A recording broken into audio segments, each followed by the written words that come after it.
Hello everyone, welcome to my channel. Please subscribe and hit the bell icon. RJ reels after Luna's confession and an irate Steffi confronts Deacon. Today on The Bold and the Beautiful, Carter learns Zend slept with Luna. Luna tells RJ she betrayed him, and Steffi demands Deacon let Sheila go. All products and services featured are independently chosen by editors. However, Soaps.com may receive a commission on orders placed through its retail links, and the retailer may receive certain auditable data for accounting purposes. At Forrester, Steffi tells Finn, "It's insane that Deacon thinks Sheila is alive. She doesn't care how many toes the body had, it was Sheila. If anyone knows that, it should be me." Steffi heard the paramedics call her time of death.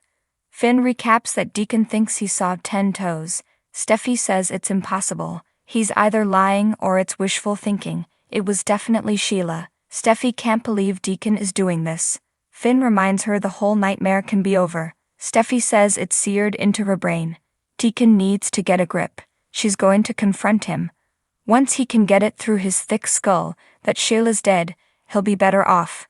We'll all be better off. At Il Giardino, Deacon reads the messages from Sheila to Sugar, telling her to stay away from her.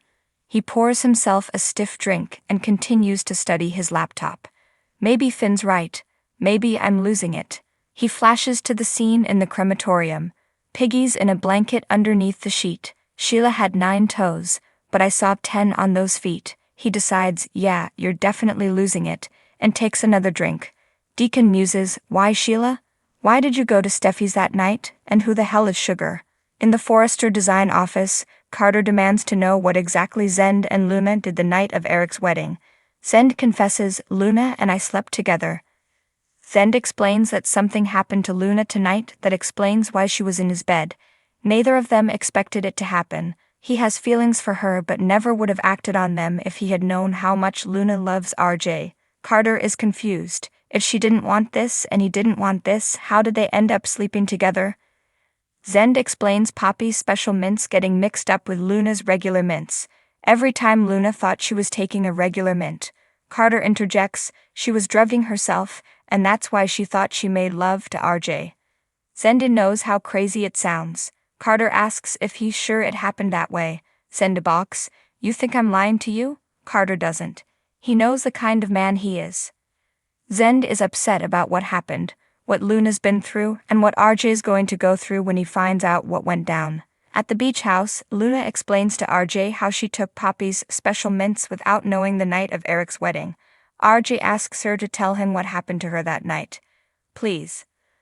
Luna cries that if she'd just stayed with him at Eric's that night, none of this would be happening. She would give anything not to hurt him. The thought of betraying him kills her. But that's exactly what happened. I betrayed you that night. Luna rants that the mints did something to her. She didn't mean it.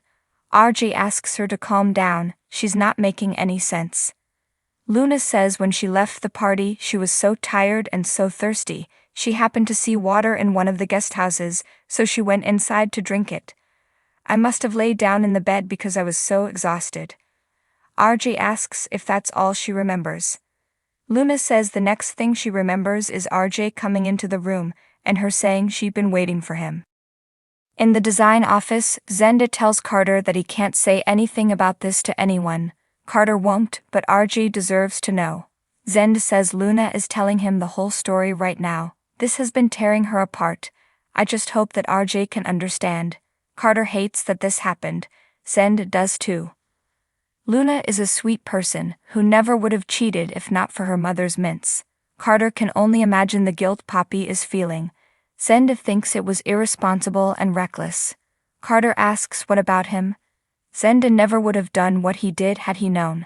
It never occurred to him that Luna might have been on something. Carter asks, what about taking accountability? RJ is his cousin, which should have been enough for him to pump the brakes. Carter backs off. He doesn't need a lecture from him. He just hates this for all of them. Zenda worries that Luna's world is about to blow sky high. Carter muses, you really do care about her, don't you? In the beach house, RJ recaps that Lewin accidentally took her mother's drugs and stumbled into one of the guest houses. He asks whose it was. I wasn't there, but someone was, right? Luna cries and nods. RJ demanded. Who was it? Luna, answer me. I need to know. Luna sobs. It was Zende. I spent the night with Zende. RJ reels. Luna rants that she had no idea she was with Zende. It wasn't until the next morning that she realized what had happened. RJ asks her to stop. My cousin, you too. Luna is so sorry and reaches for RJ's hands. Please. RJ pulls back. At El Giardino, Deacon is still peering at Sheila and Sugar's messages when Steffi and Finn walk in. He guesses Finn told Steffi what he said. Steffi doesn't want to hear it. You're wrong. Dead wrong. I killed Sheila. Deacon told her what she thinks happened. Steffi says she knows she killed Sheila. She saw her face. Deacon saw her too. He pulled back the sheet, and it was definitely Sheila, but when the sheet slipped, he saw 10 toes. I definitely saw 10 toes. Finn says, Deacon, you were emotional. Deacon asks if they want him to just drop this. That's exactly what Steffi wants him to do. Sheila got exactly what she deserved. Now you need to stop this. You need to stop spreading these lies, okay? I don't want to think about Sheila anymore. I don't want to talk about her anymore. She is out of our lives forever. Do you hear me? Forever. The air in the dimly lit cafe hung heavy with tension, suffused with the remnants of a confession that had shattered the fragile peace of RJ Real's world. Luna's words lingered in the air like an echo, resonating with a gravity that threatened to pull everything apart. For RJ, it felt as though the very ground beneath his feet had shifted, leaving him stranded in a maze of uncertainty. He sat there, a solitary figure in the corner booth, his thoughts swirling like a tempest within him. Luna's confession had been unexpected, a bolt from the blue that had left him reeling. He had always known there was something beneath the surface of their friendship, an unspoken connection that neither of them had dared to acknowledge. But to hear her speak those words aloud, to admit to the depths of her feelings, had stirred something within him that he could not ignore. The soft chime of the cafe door interrupted his thoughts, and he looked up to see Steffi striding purposefully towards him, her eyes blazing with anger. RJ's heart sank at the sight of her, knowing that she had undoubtedly heard Luna's confession and was now coming to confront him. RJ, Steffi said, her voice tight with barely contained fury. What the hell is going on? RJ swallowed hard, his mind racing for an explanation that could possibly appease her. But before he could speak, Steffi continued, her words spilling out in a torrent of emotion. I heard what Luna said, she said, her voice trembling with anger. I heard her confess her feelings for you. And I want to know what you're going to do about it. RJ felt a knot form in his stomach as he met Steffi's gaze, her eyes burning into his with a fierce intensity that made him feel exposed.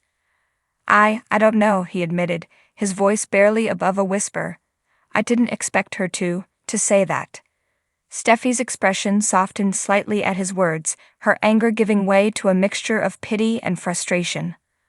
Well, you can't just ignore it, RJ, she said, her tone softer now but no less insistent. You have to confront her. You can't keep stringing her along like this. RJ nodded, knowing that Steffi was right but unsure of how to proceed. Luna's confession had thrown his carefully constructed world into disarray, leaving him adrift in a sea of uncertainty. As if on cue, his phone buzzed in his pocket, a text message from Luna lighting up the screen. He hesitated for a moment before opening it, unsure of what he would find. The message was short and to the point. Can we talk? It read. RJ glanced up at Steffi, who was watching him intently, her eyes searching his for any sign of what he was feeling. Yeah, he said, his voice steady despite the turmoil raging within him. Yeah, we can talk. Steffi nodded, her expression softening slightly as she reached out to squeeze his hand in a gesture of solidarity. I'll be here when you get back, she said, her voice gentle but firm.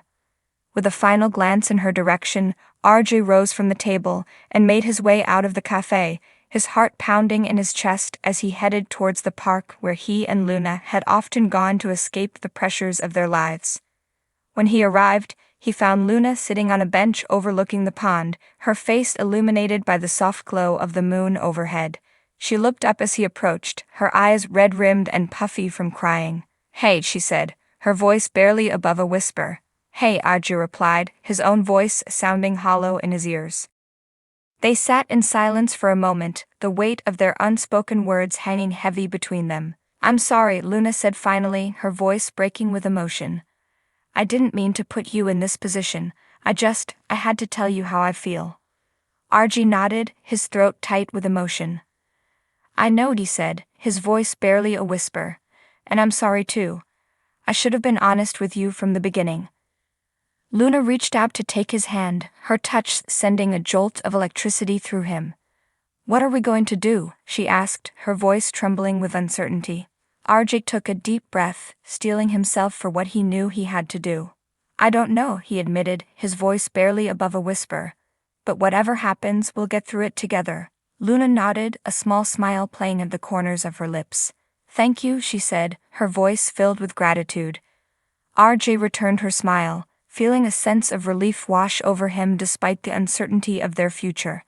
We should probably head back, he said, gesturing towards the cafe in the distance. Luna nodded, rising from the bench with a newfound resolve. As they made their way back through the park, Arjun felt a sense of peace settle over him, knowing that no matter what the future held, he would face it head-on, with Luna by his side. And as they stepped back into the warmth of the cafe, hand in hand, he knew that whatever challenges lay ahead, they would face them together, bound by a love that was as undeniable as it was unexpected.